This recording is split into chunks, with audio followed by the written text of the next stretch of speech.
3,500-year-old city farm. Archaeologists discovered 3,500-year-old ancient city Penico in northern Peru, shedding light on the legacy of the America's oldest civilization. Archaeologists have revealed the discovery of the ancient city, estimated to be around 3,500 years old, in Peru's northern Barranca province. The newly uncovered site, named Penico, is believed to have played a crucial role as a trading hub that connected early Pacific coast communities with population in the Andes Mountains and the Amazon basin. Join us as we take a deep dive into this story on the AI podcast. Okay, let's dive into something, well, truly incredible today, a major discovery. Archaeologists in Peru have announced something huge. It's a 3,500-year-old city they're calling Penico. And it sounds like it could really shift our understanding of early American civilizations. Absolutely. It's a remarkable find. We're talking about a place that's been hidden for millennia. And the initial reports suggest it wasn't just, a settlement, but a crucial trading nexus, linking different parts of ancient Peru. That's the idea, a real hub, which, if true, gives us profound new insights into how these societies operated, how resilient they were. So 3,500 years old. Where does that place it in the grand scheme of things? Well, think about this. It was founded somewhere between 1800 and 1500 BC. That puts it right alongside the flourishing early civilizations we know from Mesopotamia, Egypt, the Indus Valley. It's contemporary. Wow. So America wasn't isolated in that sense. These complex societies were developing globally. Precisely. It firmly places the Americas on that global stage of early complex societies. Okay, let's get specific. Where exactly is Peñico? You mentioned Peru, but... Right. It's about 200 kilometers north of Lima, Peru's capital. So roughly 124 miles. And not on the coast? No, it's inland at an elevation of about 600 meters, maybe 1,970 feet above sea level. A bit elevated. Okay, so why there? What made that specific spot so, vital? There must have been a reason people chose it. Uh-huh. And it seems that strategic placement was absolutely key. It wasn't random.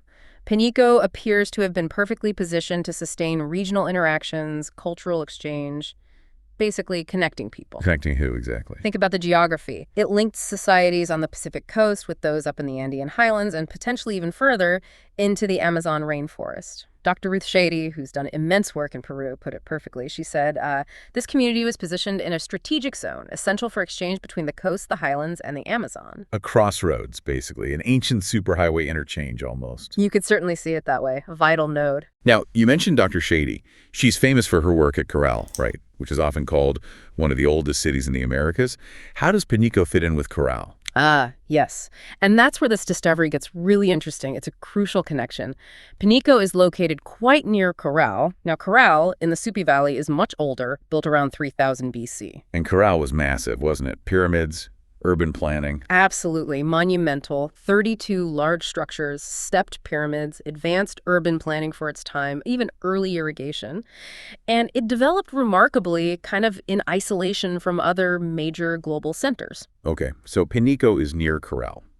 Is it related? That's the major implication here. Penico is being seen not just as another site, but potentially as a direct continuation of the Caral Society. A continuation. What happened to Caral then? Well, the prevailing theory is that Caral faced major setbacks, possibly, maybe even likely, due to sudden, severe climate changes. Droughts, maybe floods. We're still figuring it out. So Caral declined. Right.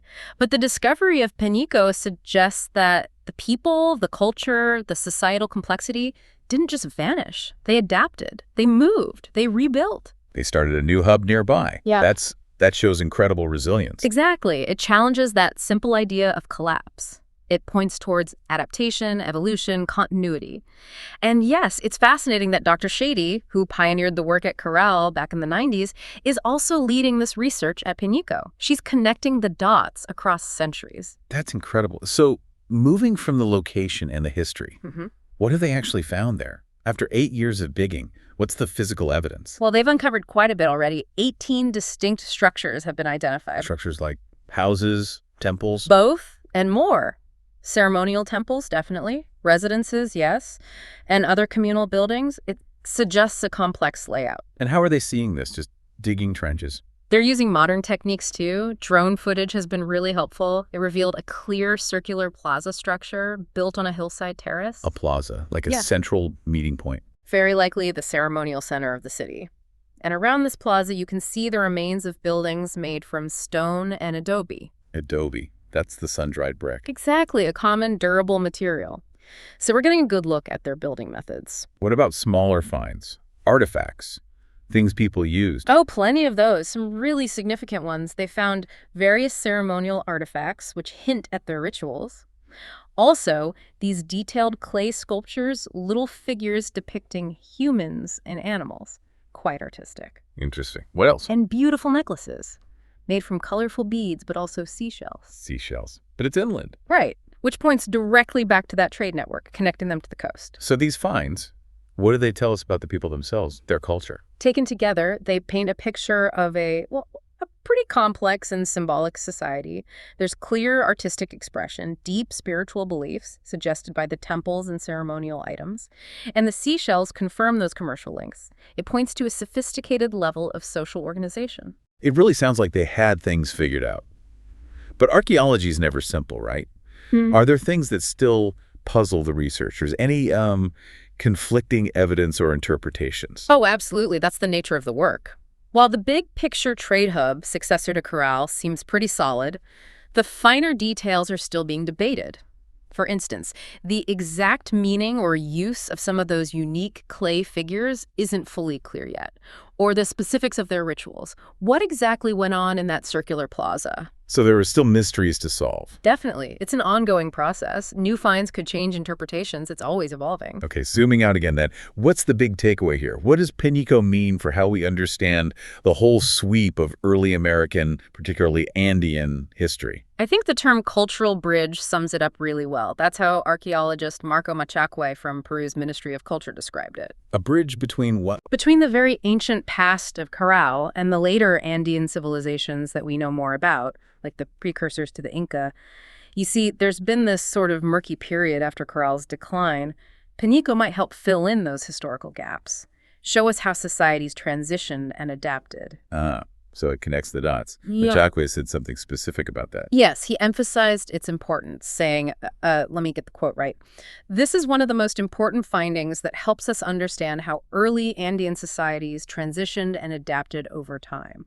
It's all about that continuity and change." And Peru already has so many incredible sites. Machu Picchu, the Nazca Lines. Exactly.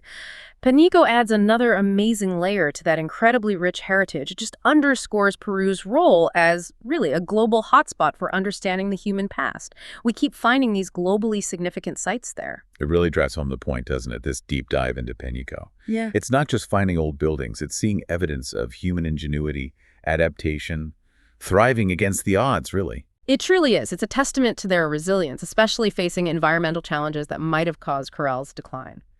So wrapping up, what's the one thing you want people to really think about after hearing about Penico? I think it's this idea of interconnectedness and adaptation. Here you have a society potentially reeling from the decline of a major center like Caral, likely due to environmental shifts. But they don't just disappear, they adapt. They leverage a strategic location, they build new networks, they create a thriving hub based on trade and exchange. Resilience through connection. Precisely. And maybe there's a lesson there for us today, thinking about how interconnectedness, adaptation, and innovation are still so fundamental when facing challenges thousands of years later. It's a timeless theme.